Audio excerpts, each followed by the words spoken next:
ایک بزرگ ابو القاسم مروزی رحمۃ اللہ علیہ ہیں، تو ان کا میں واقعہ پڑھ رہی تھی۔ وہ کہتے ہیں کہ میری اور میرے والد کی عادت تھی کہ ہم رات کو ایک جگہ بیٹھ کے حدیث کی کتاب کا مطالعہ کیا کرتے تھے۔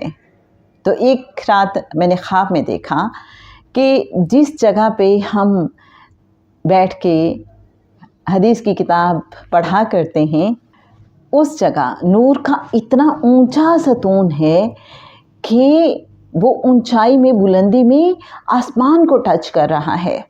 تو میں نے کسی سے پوچھا کہ یہ کس وجہ سے ہے اتنا اونچا نور کا ستون، اور یہ کیا ہے؟ تو بتانے والے نے بتایا کہ جب آپ باپ بیٹا حدیث کی کتاب کا مطالعہ کرتے ہیں اور آقا صلی اللہ علیہ وآلہ وسلم کا جب بھی نام مبارک آتا ہے تو آپ دونوں درود پاک پڑھتے ہیں، تو یہ وہی درود پاک ہے جو آپ نور کے ستون کی صورت میں دیکھ رہے ہیں، اور یہ وہ ستون ہے جو آسمان کو ٹچ کر رہا ہے۔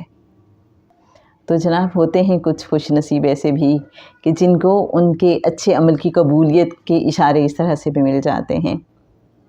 کیا آپ کو بھی کبھی آپ کے درود پاک پڑھنے کی قبولیت کا اشارہ نصیب ہوا؟ اگر ایسا ہے تو ضرور ہمارے ساتھ شیئر کیجیے گا۔ اللہم صلی علی سیدنا و مولانا محمد معدن الجود والکرم وعلی آلہ وصحبہ وبارک وسلم۔